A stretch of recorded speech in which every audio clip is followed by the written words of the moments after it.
Hello there! I am back. This is Kubos, and I am going to show you the basics of redstone, according to Kubos. So I've made a new world here. Clean slate. So we'll start with, what is this redstone stuff? How do I get it? Redstone's actually a pretty simple thing to get. Let's find the ore here. Where's the ore? Redstone ore. Is it close to the bottom? Is it close to the top? Is it hiding somewhere? Redstone ore. There we go. Oops. I will need that, and you'll want the tools to mine it. You can mine it with several things.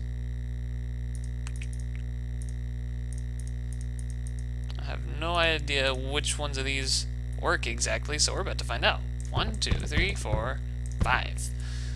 Put ourselves into survival mode. Can you mine it with a wooden pickaxe? I already know the answer is no. Because, well, you have to have iron, at least, I think. Stone pick, no. Gold pick, I'm not sure. Yep, you can mine it with gold. No, you can't. Scratch that, it just mines it faster. Using iron actually gives you something, and using diamond is just faster. So, now that we know that, we can get all this out of the way. Go back to creative, clear our inventory, pull out some redstone. Now, my first time goofing around with redstone, I was like, woo, redstone! Yeah, redstone! That's not what it's for. I mean, you can use it to emulate blood spatters, if you like. But otherwise, no, it's practically useless. So we'll just pretend like something died here. Add more blood spatters. Beautiful. So what is redstone? Well, we'll start with the absolute basics. What can power redstone? You can power it with a lever. You can power it with a redstone torch. You can use pressure plates of any variant. I'll go into that deeper. You can use buttons. You can use tripwires and string. And that's just another button. I actually like stone buttons better, so I'm going to pull that out. You can power it with redstone and a comparator and a daylight sensor. We will build up a few tests right quick. The daylight sensor, you'll see that it turns on. How many is that? 1, 2, 3, 4, 5, 6, 7, 8, 9, 10, 11, 12, 13, 14, 15. 15 is the maximum that any redstone's current can go. If you have a highest power redstone input, it'll come out with 15. It cannot go any further than 15, and we will simulate this. Whoopsie daisies. With a redstone torch and lamps. I'll be using lamps for a large part of my tutorial, because it is extremely obvious to tell whether they're turned on or not. Okay, so you can tell from the dust appearing above this one that it is the last one in this line to be powered, and so it's at maximum output from the torch. So this is as far as it can go, possibly. So to prevent confusion, I'll just go ahead and replace that. The daylight sensor, we'll go back to that. Will provide redstone current equivalent to that of the day. So, if it's nighttime, moon's in the middle, no daylight. Moon's at halfway. Sun's starting to... hang on, the sun is starting to set. So actually, the moon's about to rise. We're going backwards through time, go figure. It's actually going down because the sun is setting and less light is coming in. If we set it at the morning time, it'll go back to halfway, and instead of going down, since the sun is rising, it'll start to go up. If we sit here and wait for it, there you go, it just went up a little bit. This is pretty nifty. Like, you can use this element as a sort of a timer. Like, if you want certain things to happen at certain times in the day. I used a daylight sensor to automate my melon farm once. during the day it would grow, and during the night it would harvest. It was kind of silly and non-functional, because if you know, melons can grow at any time of the day, and if it's only harvesting at night, there are no melons growing. So it was a slight inconvenience, but I still had way too many melons to work with. Anyways, we'll move on to the next one. A comparator. These guys are fun. As you can see, it's not doing anything. We're not telling it to do anything.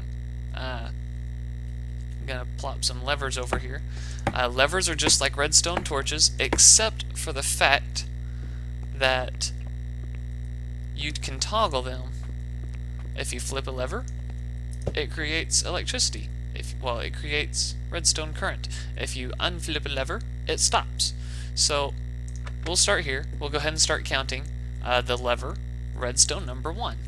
A comparator will put out what it is taking in. So I'll go ahead and flip all of these on. So this is 15 because of that lever. This is 14 because it has no lever, but it's right beside a 15. 14, 15, 14, 15, 14, 15. The math is pretty simple. Add or subtract 1. So the comparator is receiving 15, so that means that this right here is going to be 15. So 15, 14, 13, 12, 11, forgot how to count, 10, 9, 8, 7, 6, 5, 4, 3, 2, 1.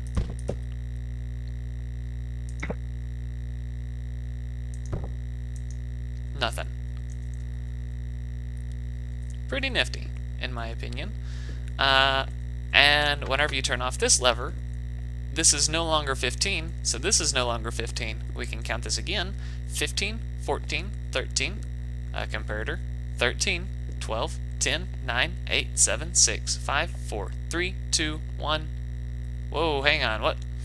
Someone forgot how to count. 15, 14, 13, 12, 11, 10, 9, 8, 7, 6, 5, 4, 3, 2, what?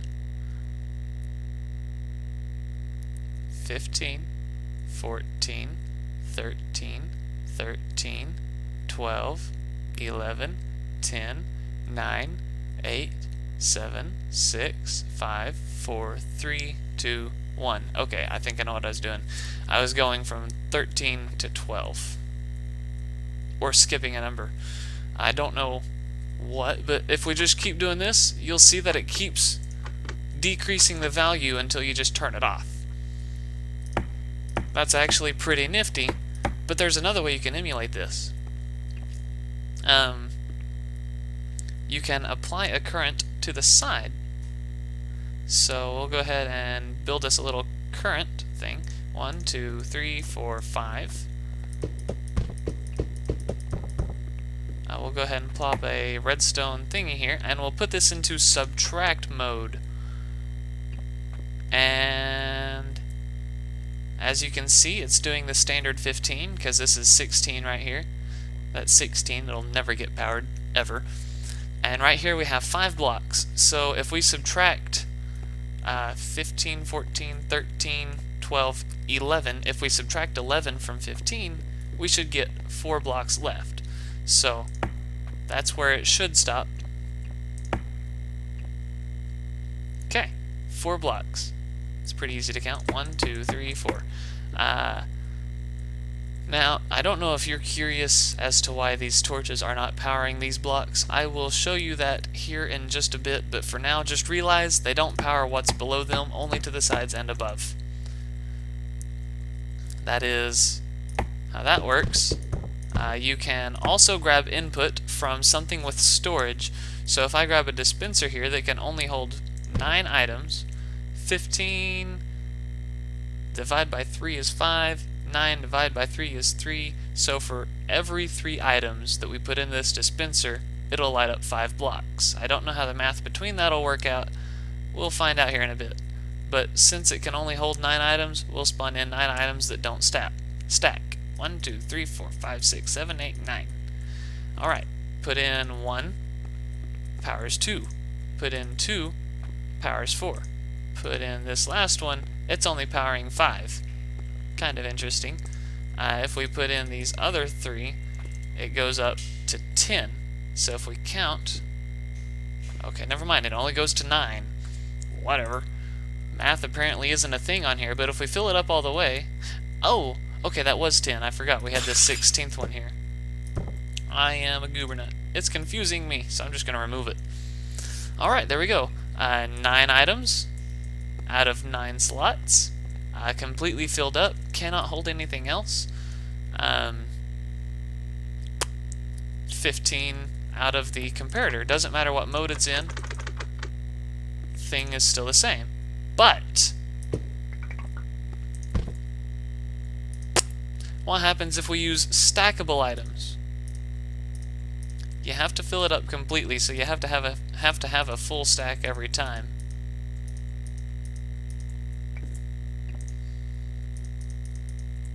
So there we go. 4 actually will take out 1 stack. That is 5. But if we put in half of a stack, well, hang on. It is now at 6. If we put in the rest of it, it goes up to 7. If we toss in another half, it goes to 8. Toss in the rest of this and half of the last one, it only goes to 14. If we toss in all except for 1, it's still only at 14. Now if we fill it up completely by tossing this last piece of redstone, it goes all the way to 15. That is pretty nifty. You can use comparators as a means to measure how full a storage medium is. Let's see. What else? Tripwires, they are made by using string and solid blocks. So we'll do a solid block here with a string on the ground, and there will be another one of these here, but there has to be something for it to hang off of. So this string is complete. This guy here will power this block. Powers all 15, but only if there's something on it. It's like a pressure plate, only much, much bigger.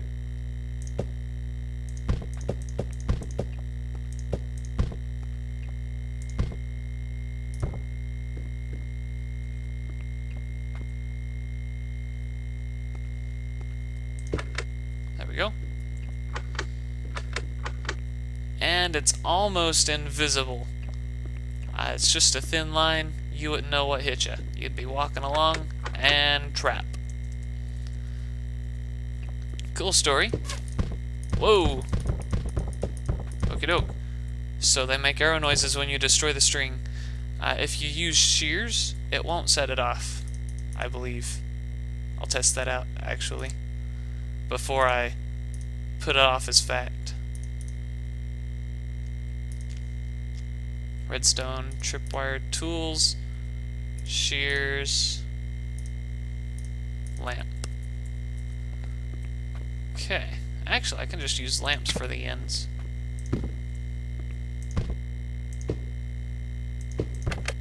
Okay, so if we step on it, it does that. If we break it,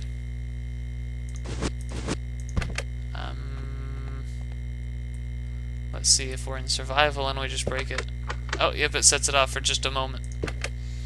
If we use shears, nothing happens. Cool story.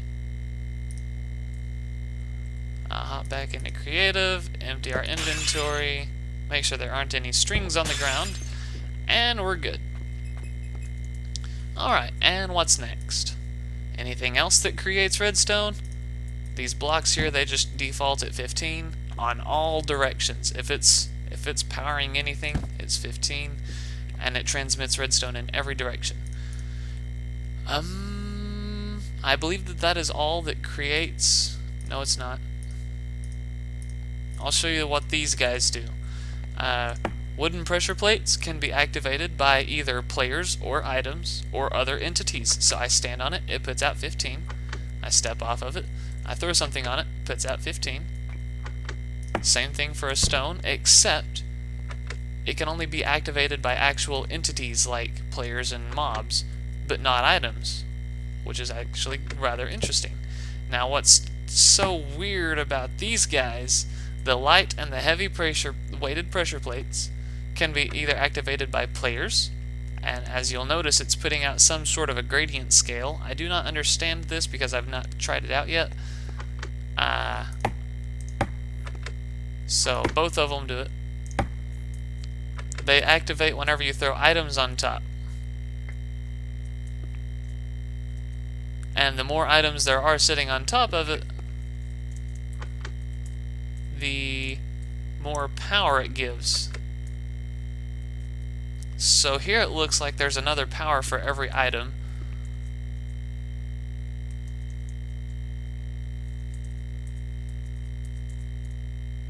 Okay, so yep, it just counts items.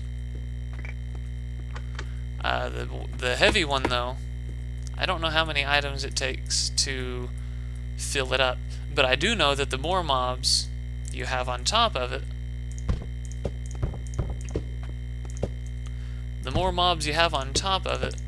the more powerful it gets. So, for instance, zombies, I'll have to set it to easy. Does one. And I believe that someone actually did a test that whenever you had enough zombies to get 30 experience levels off of it, it would automatically...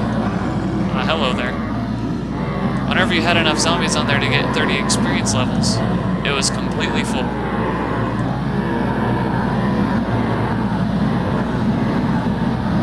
So let's fill it up here.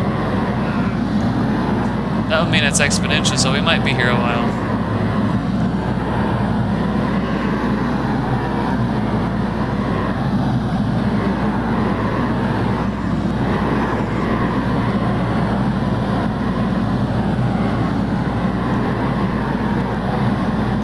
Alright. We should have 30 experience levels of zombies sitting right here. Let me pop in some potions of instant health.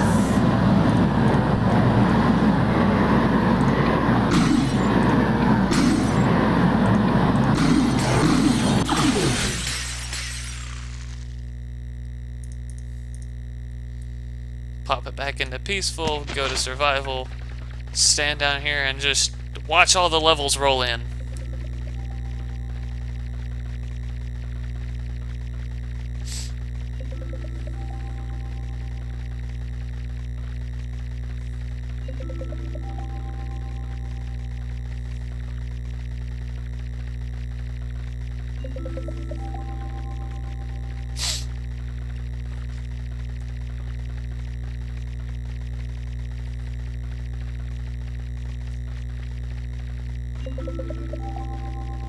Slowing down quite a bit.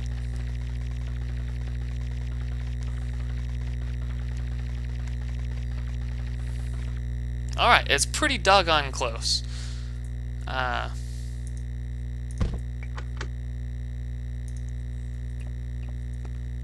Yeah, pretty close. And not to mention, you got some decent loot off of the deal. Gold boots, carrot to start a farm, potatoes to plant with your carrots, zombie brains, or zombie flesh if you're not using Sphax, to feed your dogs, and iron ingots to build a sword. Yeah! So we'll just go ahead and destroy all this. I believe that that is everything that can create redstone current that we've tested. Yep. So, now, I will show you the difference between strong and weak redstone signals.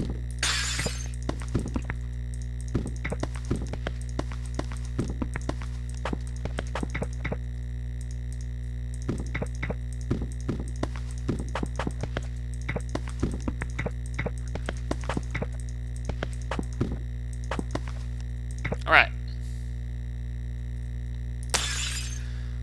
We will start with the...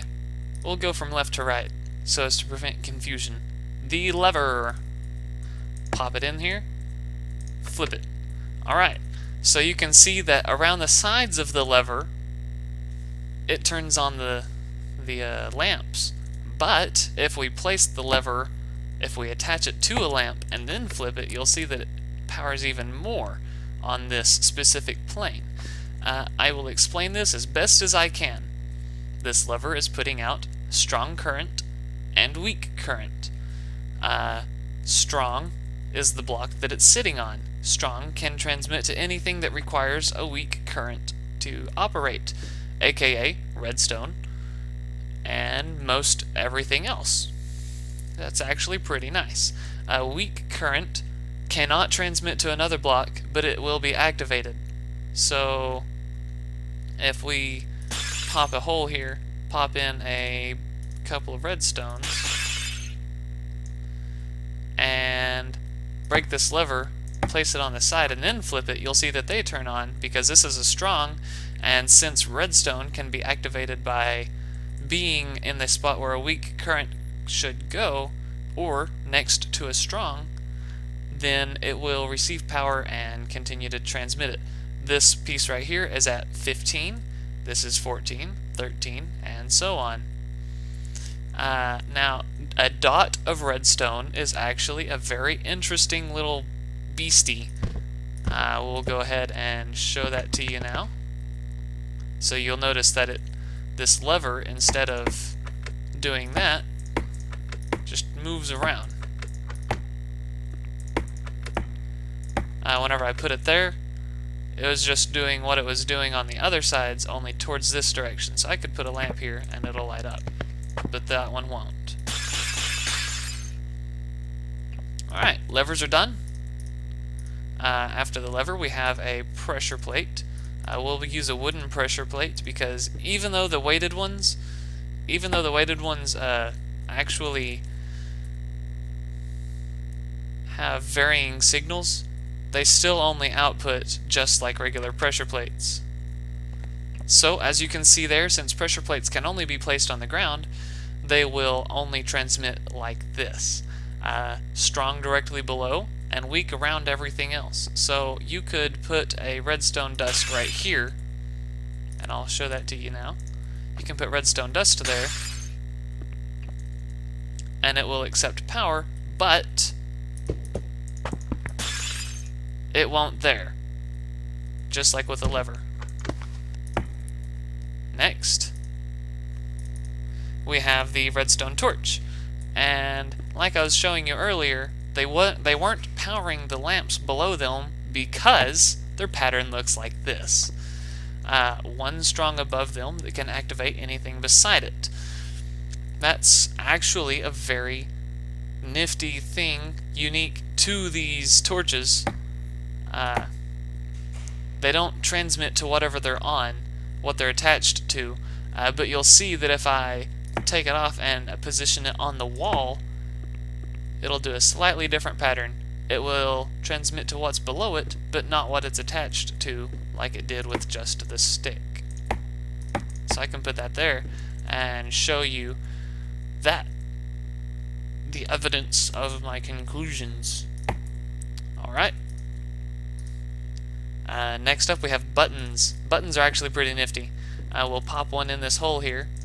As you will see, it can transmit weak to all the sides, and it will transmit strong to what it's attached to, but it only stays lit up for a second. If I were to put a lever here, you would see the exact same pattern. So basically, buttons are pulsed levers. Buttons vary on the length that they stay timed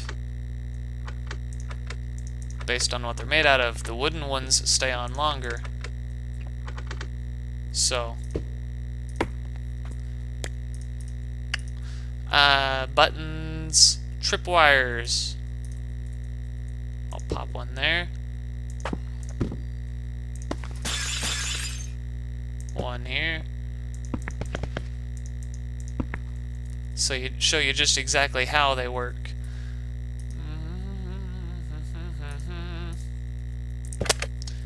Stand here. Alright.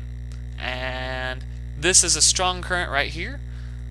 The one is attached to, that's a strong current, and it's powering what's beside it. If I put stuff here, that's a weak current, so it cannot transmit through the side. The string is actually not powered. It is only these guys on the end. If I throw something on here to hold my place and destroy this block here, you'll see that it still goes down. Fix the damage. Alright, and next up on the list, after the tripwire, more buttons, daylight sensors. There you go. That's how they work. They only output soft, well, weak current. That is actually a very interesting thing. Likewise, with this block of redstone, it can only put out weak currents. There are no strong currents to come from it, so if you want a strong current, you'll have to convert it using some sort of method. Popularly, you can use, I believe that that's all of it up to the redstone, so we'll use a repeater here. You can use a block and a repeater. The redstone block does not put out a strong current, but the repeater will apply a strong current to what it's pointing at. That's actually a rather interesting topic right there.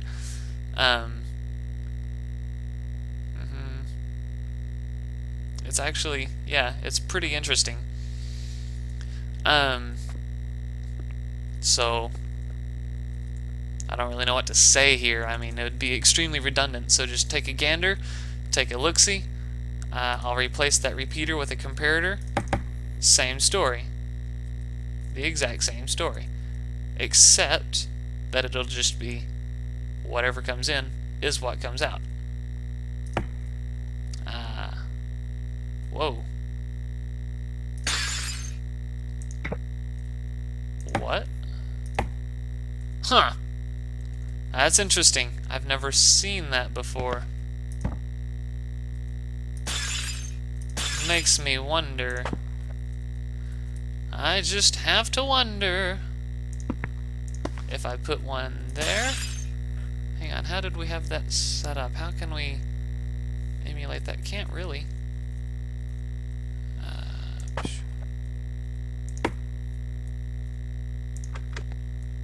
Oopsies.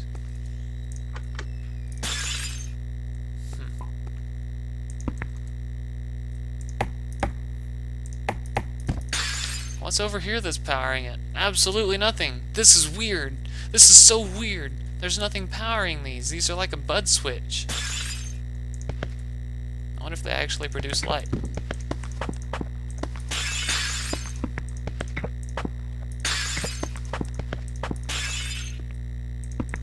They do. They do. That is so weird. Hopefully Minecraft patched that in 1.8. Well, not hopefully. That could actually be used for some pretty nifty causes. Oh, this video is going to be a tad bit outdated because I really don't like slime blocks, so I'm not going to even bother trying to show you how to use them with your sticky pistons and such. Those are their own thing. Let's see. I've gone over inputs, how strong they are. I've gone over what they power. How about we talk about the actual wiring of the Minecraft world? This is redstone. Say hello to redstone. I'm going to go ahead and hop around back, and using earlier applications of the lever, you will know that it will not affect this test at all if we just pop it here. Okay. That is probably the biggest area of effect you'll ever see, but the problem here is, whereas this lever here is powering this redstone, and this redstone is now level 15, and it's producing a strong current to everything beside it and below it, even though it's not going up, in theory this redstone here should light up too, but it doesn't. So that's just a little quirky thing to keep in mind. It's like the English language, there's always that one exception. Like the I before E rule. Well, how do you spell weird? I before E. But it's not after C. Well, actually you spell it I after E, but it's not after C. So it's kind of a weird thing to keep in mind. But anyways, back to how it actually works. Whenever you do that, it makes it point. It can still accept signal from strong blocks that are not powered by redstone dust, not powered by redstone dust. Anything else will work. It'll accept signal from any point on the line.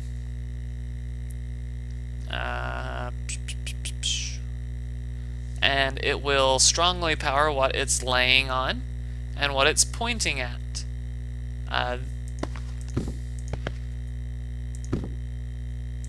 Just like that. Anything it's pointing at. You can use one redstone dust to pull off of a line to make a point, or you can use a repeater here. And that'll pull off another line. But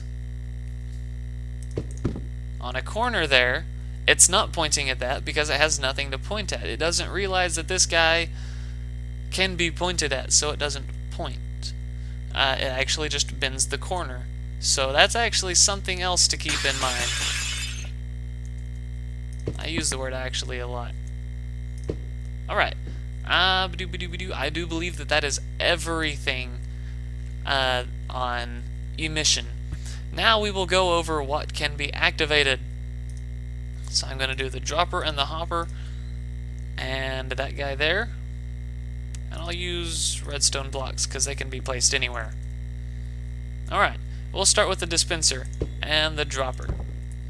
Now you'll notice they have slightly different textures. On your screen it'll look like a triangle if you're using the default texture pack, and a circle. So if I grab something, that will actually show you the difference. If I go to combat here, pull out a bunch of arrows, put half of them in here, put the rest of them in here.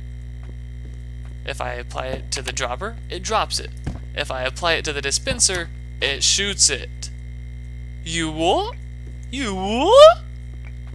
That's actually a very interesting concept. So, what's going on here? Where is the snowballs? Snowballs. Put half of them in here. Put the rest of them in here. Reset it. Same thing happens. Throws it out, drops it.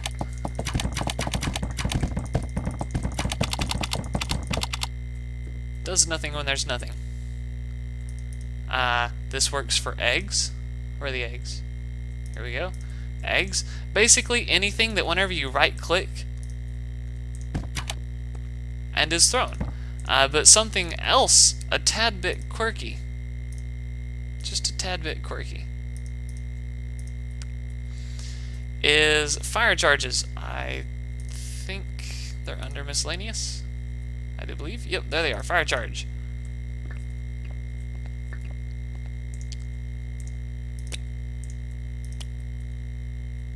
These guys, whenever you right click with them, they don't fly off in the air. They just create fire. So let me put that out. Check that out. Isn't that some weird business? I actually don't want to start glitching out the thing, so I'm going to put a wall here.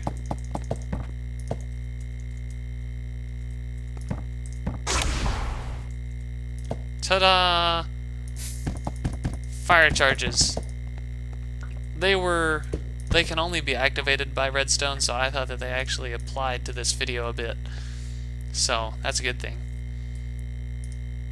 Back to the redstone blocks. That was the droppers, and now for the hoppers. We'll need chest for this.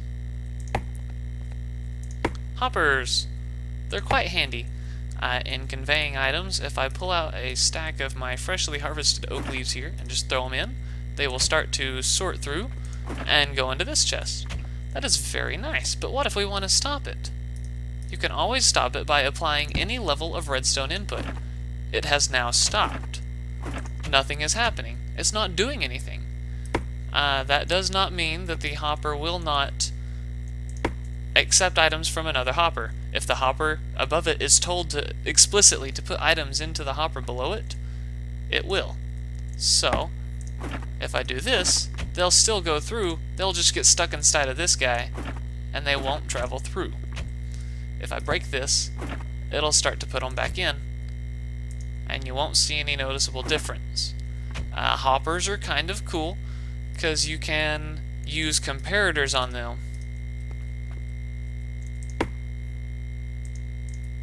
So, let me just go ahead and pull my leaves back out. There we go. You can see that it's being powered, because there's always an item inside. If I apply redstone to this one, though, it'll halt it, it'll still stay there, nothing will happen. Now, if I actually replace this chest with a trapped chest, in case you didn't know, these guys, when they're open, output redstone signal. So if I break this, this hopper is not receiving any signal from anything else. So in theory, anything inside this chest should go through. So if I just pull out a regular chest, right quick, pop in these leaves, you'll see that they're disappearing. If I pop down this trapped chest and put in the leaves, they stay there, because you're powering the block below it. I'll go ahead and pull out some lamps because it's most noticeable whenever you do it with lamps. Chest, trapped chest. Chest, the lamps don't turn on. Trap chest, they do. Trap chest, as you can see, provides a strong output to the block below it, so it'll power. Let me look up a little bit, see if that helps. Okay, so this one right here is strong, this is weak. The block underneath that other chest is weak, and this one is not getting anything at all. The items should be through, though, because when it's closed, it's not outputting anything.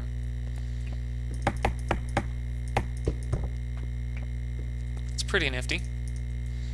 Next, we have... What did I... Oh yeah, I said I was going to do the dispenser, the dropper, and the hopper in that order. Note blocks are actually pretty interesting.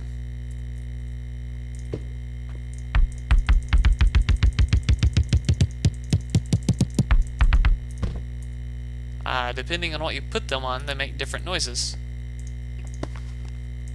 And they can be activated by flipping levers or any other redstone input. If you're in survival mode, you can left click to hear it, but it won't change the sound. Right clicking changes the pitch.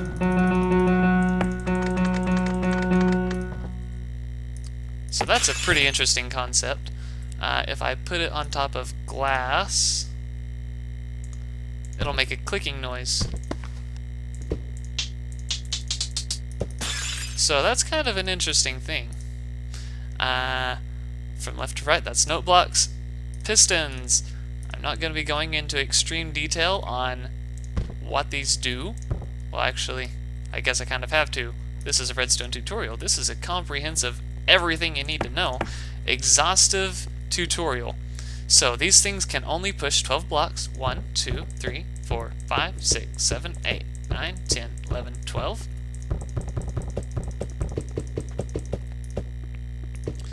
And I'll go ahead and put one here to make it 13. This piston is only pushing 12 blocks. This one is only pushing 13.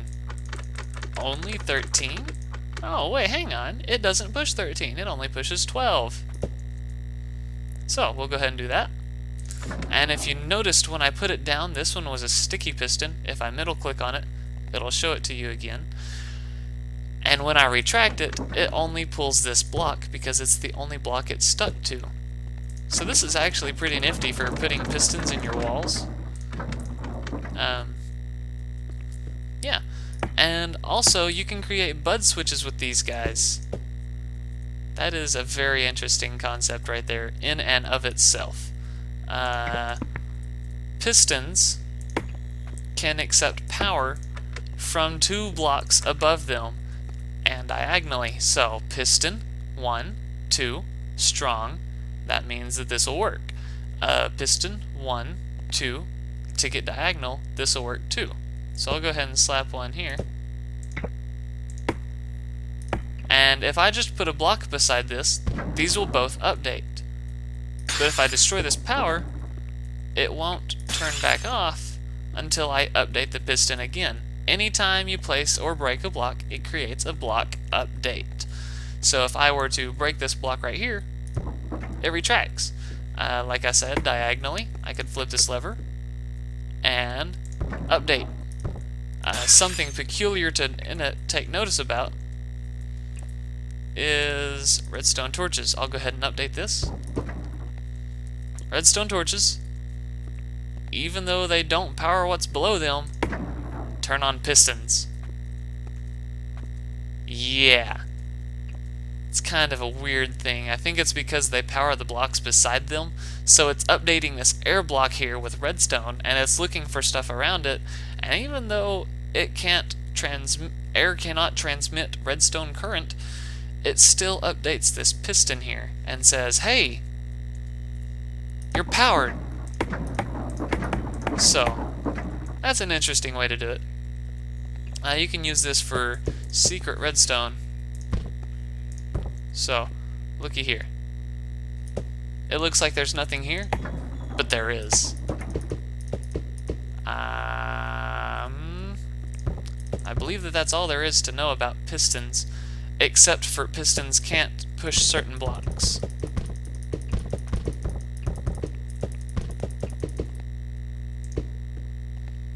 So I've shown you the laws of quasi-connectivity. I've shown you how to use a sticky piston. Actually, I'll be using sticky pistons for this test. Okay. Basically, any block that you can interact with, except for the workbench, cannot be pushed. So I'll go ahead and show you that here with as many different things as I know how. And this also includes, even though you can't interact with it, bedrock and obsidian. So 1, 2, 3, 4, 5, 6, 7, 8, 9. Go ahead and pull these guys out, place them here.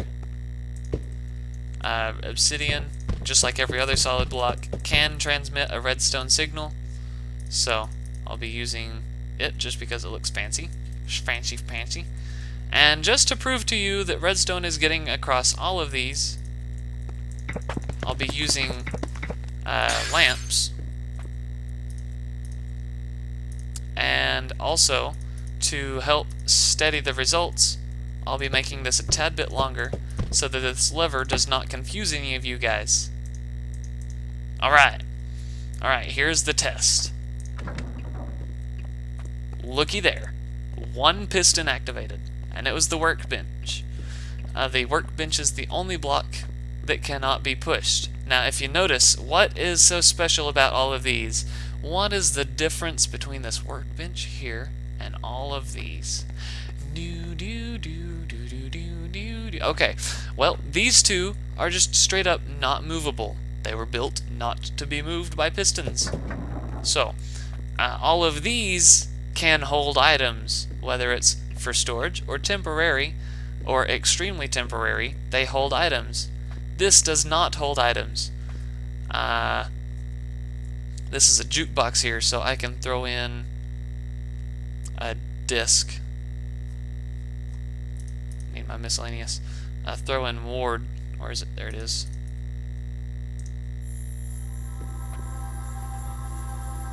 Okay, so that's ward. Not really. Wow. My sound pack is kind of weird. I'll go ahead and show that to you. This is Snow Song. It's a very interesting sound pack. Just Google it, grab it. It's kind of cool. Even though Sphax has a couple of its own sounds that it builds in, I hate the sounds that Sphax makes with the villagers. It just kind of sounds a little bit too much like Star Wars, and I'm not playing a Star Wars video game, so sorry, Grunge. Well, Sphax. Sorry, Sphax.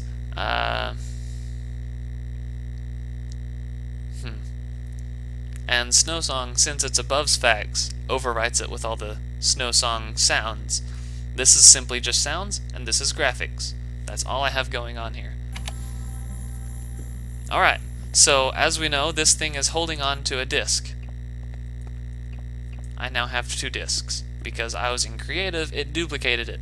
If I go to survival, it'll take it from me. Alright, and furnaces have their own stuff that they can hold. It'll just hold on to it for you. Chest, well, that's pretty obvious that it can hold stuff, but since this block above it is solid, I cannot open it. So I will test them from right to left on that. Here we go. Oops. Creative.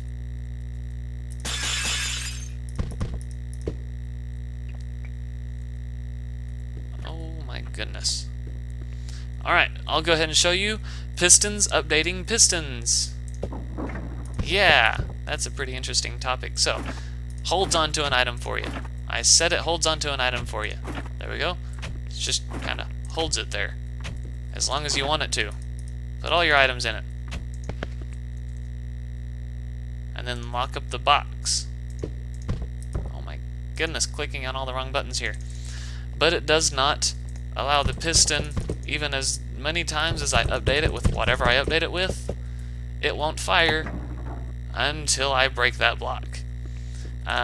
These things, I don't know if it's because of their temporary storage, the fact that they're kind of like a crafting bench.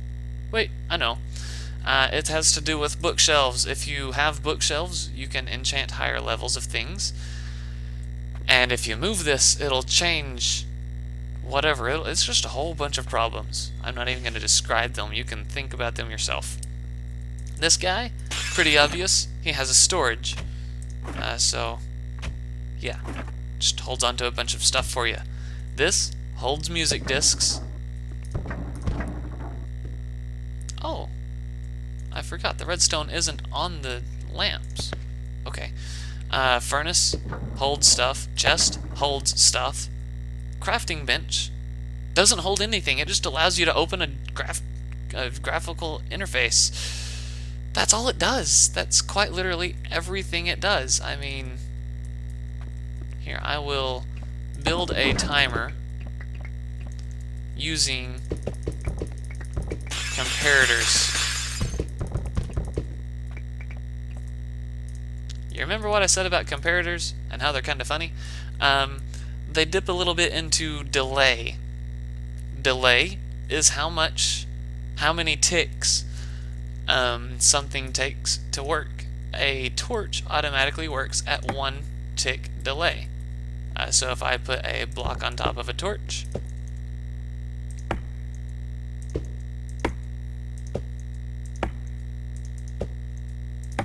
here we go. If I break this torch on bottom, if you were paying really close attention there, you could see the shift.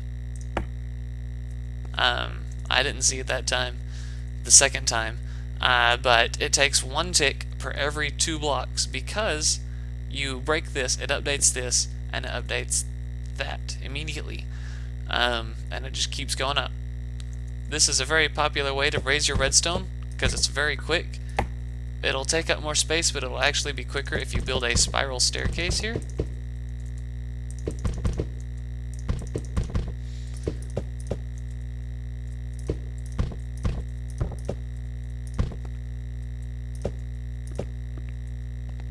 Oops. Yeah. It'll actually be quicker if you build a spiral staircase with just redstone dust, because every one of these dust particles all update at the same time if they're all attached together. There's no delay at all between redstone dust to redstone dust. So anyways, back to what I was saying earlier, I'll use this lever here, and I'll use comparators and redstone to make a very slow clock. Like I said, comparators only take in what they're given. So, by using a solid block, some redstone, and 2 redstones over here, I'll go ahead and explain this to you. Alright. So, the torch is not... That lever is no longer turned on. But you'll notice this is getting darker. And after a little bit, it'll just stop. There you go. I'll explain this to you. The lever is putting out 15. So 15 goes in, 15 comes out, comes out, comes out, comes out. This is 15. This is 14. So 14, 14, 14, 14, 14, 14. And this is supplying 14. This is supplying 15. If I turn it off, this becomes 14. 14 all the way through. 14, 13. 13. 12. 12. 11. 11. And basically it just sits there and it updates. 1 tick per every one of these. So that's actually pretty nice. I'll go ahead and pop a thing here. Plop down a sticky piston. Building block. Crafting bench. So, it'll just sit there. You can sit here, you can craft, you can do whatever. And so let's say we want to make a really cool helmet. We'll just make a helmet. Oh, look at there, I made a helmet. Just kidding. And when it retracts, okay, that was actually rather interesting. It took away the graphical user interface. So I guess you could use that in like some sort of a skill crafting training environment. I don't know. That's actually an idea, to train people how to craft quickly and efficiently by moving the crafting bench every few seconds. Back to the redstone tab. I've gone through pistons, TNT. That's pretty self-explanatory. They explode. I'm gonna come over here away from my testing area. TNT will explode when you apply redstone. Boom! Alright, you'll notice that this is a tad bit shaped in a sort of a heart formation if you look, or an arrow, or spades, whichever. I do believe that that is because redstone blocks have a higher explosion resistance than sandstone. So that one redstone block was sitting right beside the TNT.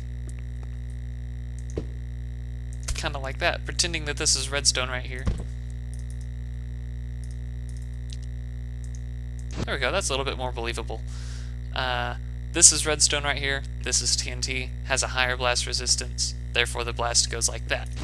I can actually test this out by taking something that doesn't explode, has the highest blast resistance, and blowing up what's beside it. Alright, you can see it a little bit more obviously this time. It's obviously shaped. This is actually a pretty interesting concept.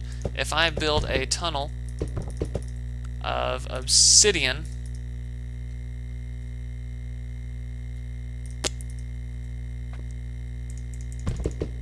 make it 3 tall, 3 wide,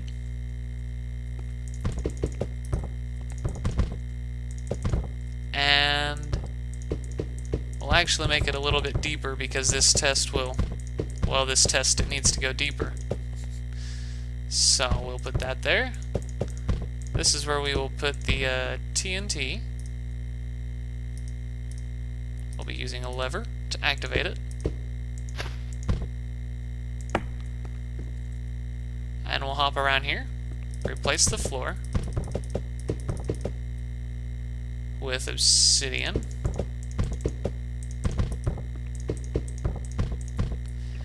And we will fill it in with sandstone, I suppose.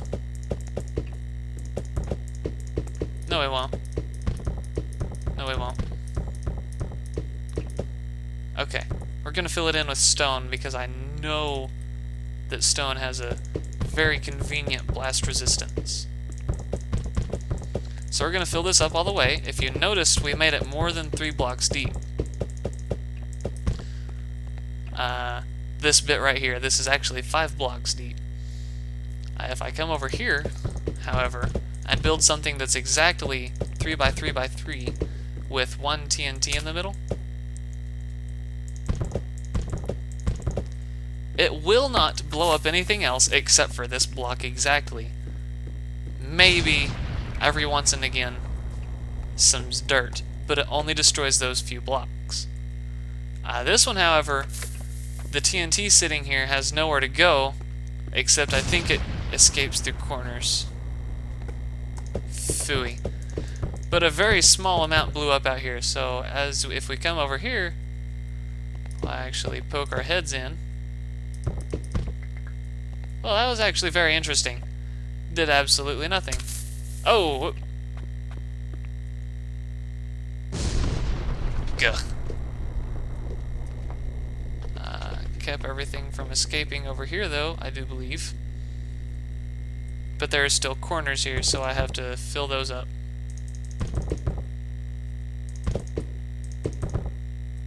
So, let's fill up some corners. And down here. Alright. Turn off that lever. Come over here. Place the redstone. Place the regular stone. That wasn't redstone, that was TNT. My bad.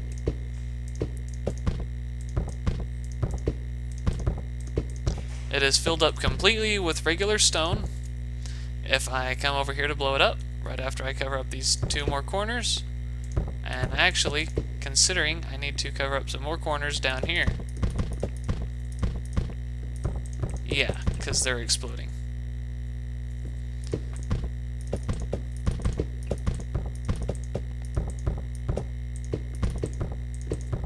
Okay, it's completely filled in.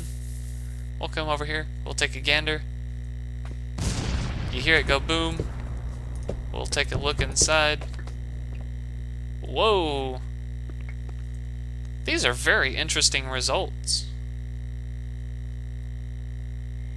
I expected it to be much harsher than that.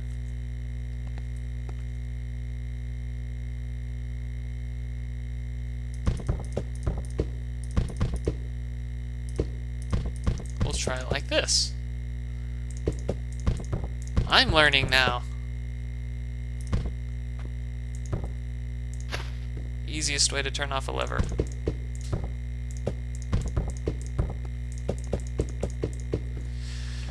Okay, let's get sciencey.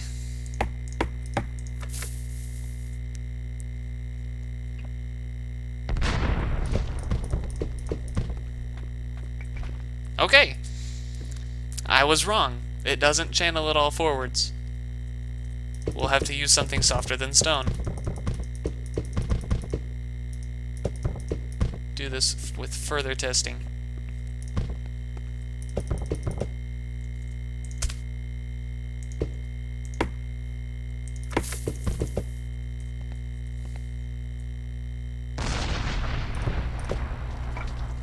Okay. Big explosion. Sandstone apparently is not strong at all. That's actually very good for our test. Whoops. Destroy some of the floor out here. Yeah.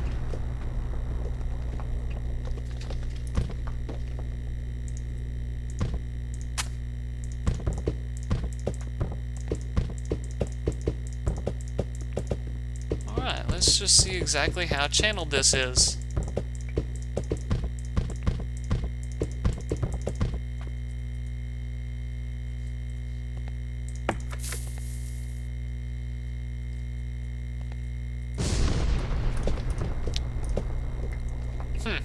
Okie doke.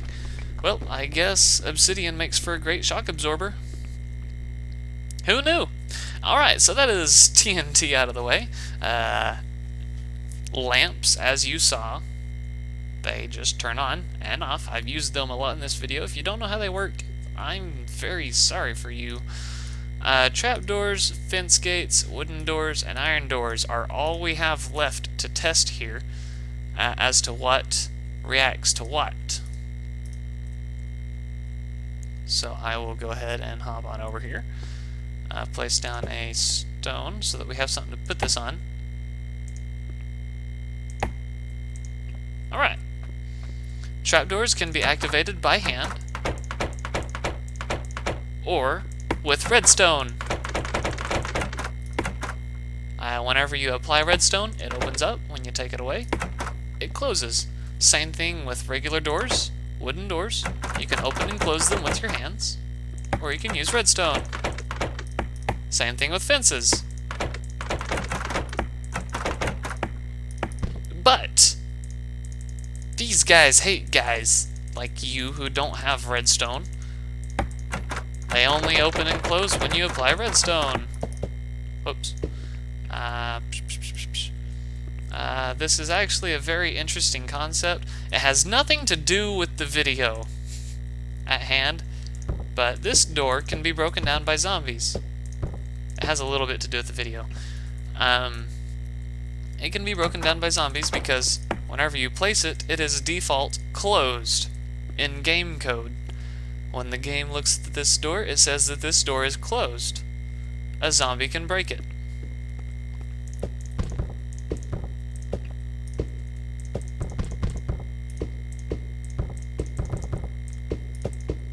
Close it up right quick. Pull out a villager and a zombie. Go inside, please.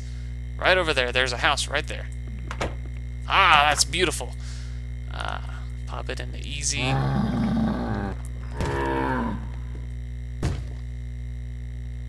Oh, ain't that a bugger? He's gonna help out. Oh my goodness.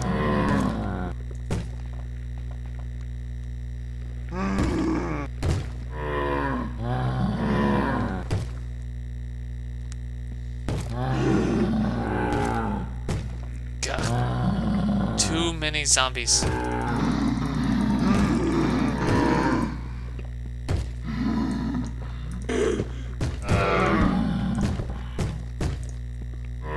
Get away.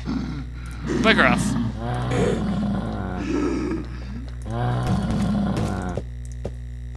Alright, you can only get at the door from one direction now.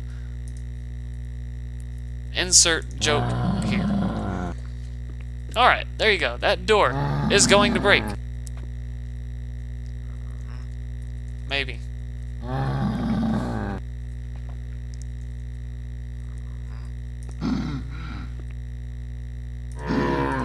What is your problem?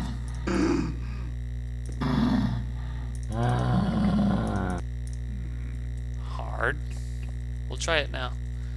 Give me a zombie. Whatever. Break that door. Okay, whatever. So as you noticed, they were beating on the door. That does not spell good for you guys. If they're beating on your door, that means it's going to die soon. If I close the door, hang on. If I place it while standing oriented as such, and then right click on it, alright, this door is unbreakable. As you noticed, that villager didn't close it. Actually, the villager doesn't even recognize this as a house at all. Right now, this house is completely open. Now it's closed. But the villager is looking for a building that has more blocks on one side of the door than the other. Weird villager rules. If you do that right there, it's closed to you because of the hitbox. But it is not closed in game code because, like I said earlier, when you place down a door, it's closed. So basically, we just opened up the door here. This door is now open.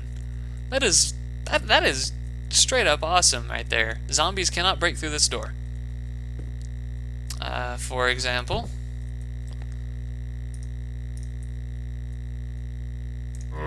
he's gonna try to get to that villager. He's not even gonna beat on the door. He doesn't even know that it's closed. He thinks it's open. Alright, I'll set it to daytime. Break this guy, I'm done with him. And I don't feel like watching a villager waltz around, so yeah. I believe... yeah, I have just finished showing you everything there is to know about redstone as of 1.7. There is a little bit more that they added in 1.8. I'm not going to download 1.8 just to show you. I will do as best as I can, though. As of 1.7, you can turn items inside of item frames. As of 1.8, you can turn them at 45-degree intervals instead of 90 degrees. So this sword would actually face sideways and up and down instead of just diagonally. And actually, if you put a comparator over here, as of 1.8, whenever you turn this, it'll put out stronger signals. The default position would be 0, and as you keep going, it would make it bigger all the way up to 15. That is, as far as I'm aware, the only new thing that 1.8 added. So, let's see, I'm thinking, yeah, they added a bunch of different wooden doors for every style of wood. They all act the same way. That is everything that I can think of, that I know of, and that I have ever used that can be used with redstone. Now, if Minecraft is open for suggestions, hint, they would put this jukebox here in the redstone tab and add the ability to start it up with a input of some sort, because I really hate playing a game with some really jamming music and it stops playing. Oops. Nothing happens. Nothing happens at all. Nothing. Minecraft, please. Please, Mojang, hang on. Please, Microsoft. Please, become amazing. You made a crappy system with Windows 8. We all know this. That is not a secret.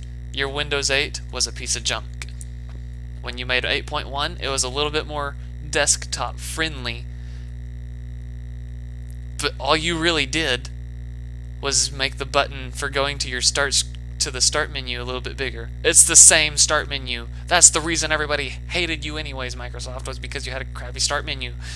After using it for a small forever, I finally got used to it enough to where I could use it semi-efficiently. Redeem yourself by making jukeboxes redstoneable. Alright, so that is the end of this video, guys. I hope you liked it. I'm not even... Yeah, I am. I'm gonna become that guy, once more, that everybody hates, because he says, "Hey guys, subscribe!" But I'm not gonna say to subscribe. What I'm gonna say is, please don't subscribe because I tell you to subscribe. I've done this, I've pointed this out in my other videos that I've made, and even on my other channel that's for more reasonable tutorials. But don't like and subscribe because someone tells you to. Like and subscribe because you liked it and you want to subscribe. And you want to let the person know that you like it. So, basically, what I'm saying here is, don't punch that like button because I told you to, and you hate this video. Punch that like button because I asked you to punch it if you liked it. If you liked this video, hit that like button. If you found it useful, hit that like button, because it makes me feel good.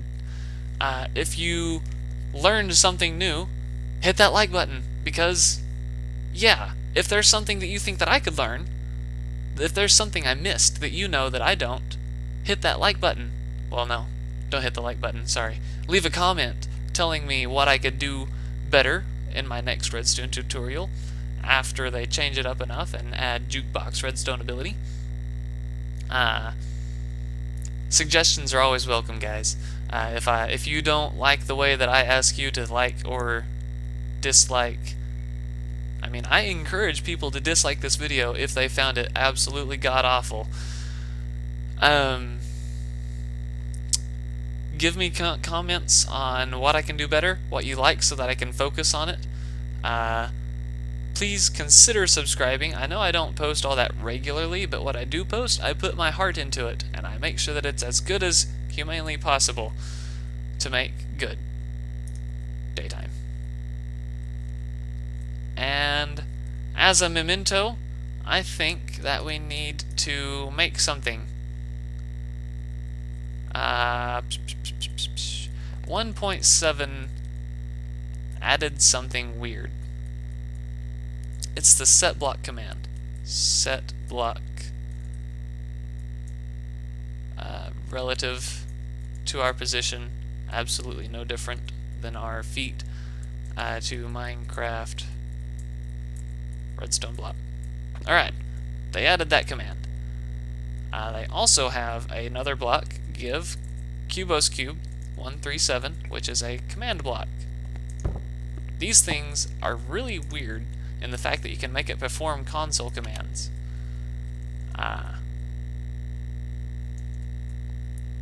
So we'll make a clock.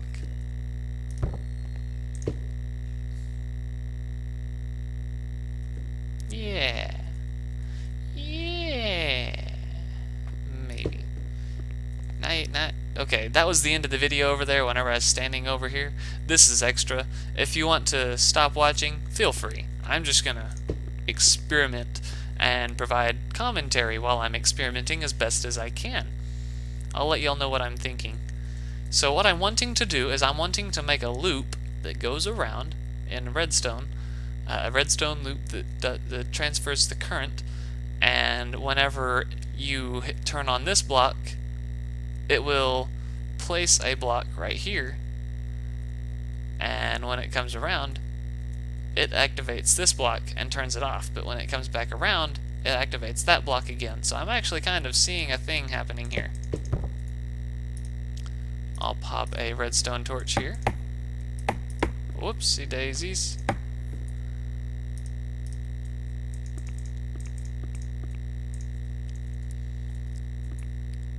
Grab some repeaters.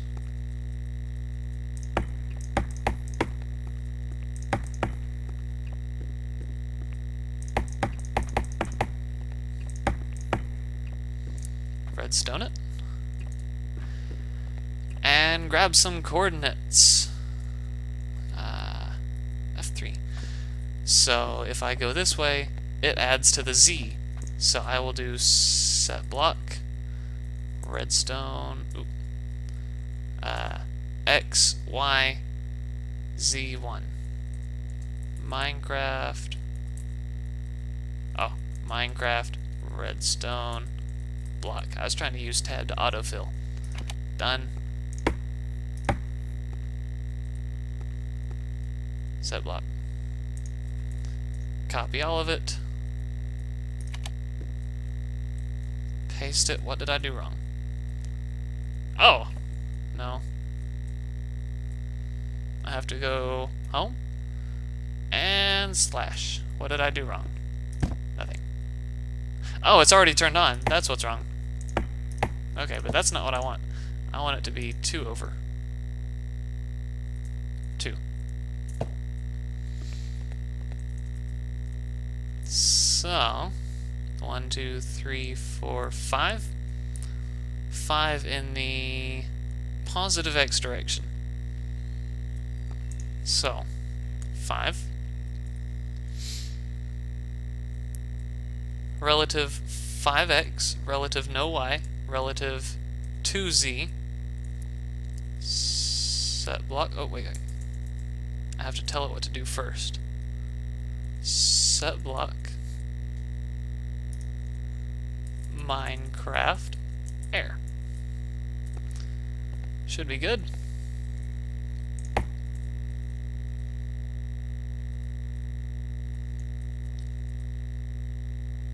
Okay, there we go. It's a command block clock. Woo woo! Isn't it beautiful? It's absolutely gorgeous. That is all that I'm going to do for this video. If I already asked you to like and subscribe, considering that you actually enjoyed this, so I have nothing else to say other than let's destroy all this. Never, ever mix water with your redstone. Bad things will happen.